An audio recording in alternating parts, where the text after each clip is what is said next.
Question number 13th question है हमारा Y square minus का 21y और प्लस का 90, इसको फैक्टराइज करना है। तो फैक्टराइज कर रहे हैं स्प्लिटिंग द मिडिल टर्म से।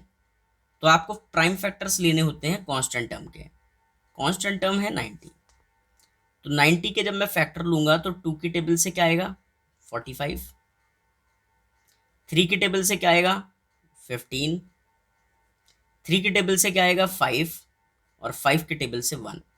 इन फैक्टर्स को ऐसे अरेंज करना है कि दोनों को ऐड करने के बाद, उन दोनों को ऐड करने के बाद कितना आना चाहिए मिडिल टर्म के इक्वल। और मिडिल में देखो क्या लिखा है माइनस का 21। और इन्हीं फैक्टर्स को मल्टीप्लाई करने के बाद कितना आना चाहिए कांस्टेंट टर्म के इक्वल, वो क्या है 90। तो देखो अगर मैं इसको अरेंज करूं तो 2 से लेता हूं, रिमेनिंग नहीं आते। 2 3 जा 6, 3 5 जा 15, 6 5 ठीक है, इससे आ गया देखो 2 3 जा 6, 3 5 जा 15। देखो अगर मैं इन्हें ऐड करूं तो आता है 21, लेकिन हमें 21 नहीं चाहिए, हमें क्या चाहिए माइनस का 21। तो देखो दोनों पर माइनस लगा दो, इनको अब ऐड करो, देखो तो आपका माइनस का 21 मिल जाएगा। क्या इन दोनों को मल्टीप्लाई करके आ रहा है, बिल्कुल आ रहा है। देखो क्या लिखो यहाँ, एक है माइनस का 6 और एक है माइनस का 15, दोनों को ऐड करके ये आ रहा है और दोनों को मल्टीप्लाई करके क्या आ रहा है माइनस प्लस का 90। इसकी इससे मल्टीप्लाई करोगे 90 माइनस माइनस प्लस। तो यानी कि आपको कैसे लिखना है वाई स्क्वेयर माइनस का 6y माइनस का 15y और प्लस का 90। ठीक है, इसके बाद क्या करना होता है फर्स्ट 2 से कॉमन लेना होता है।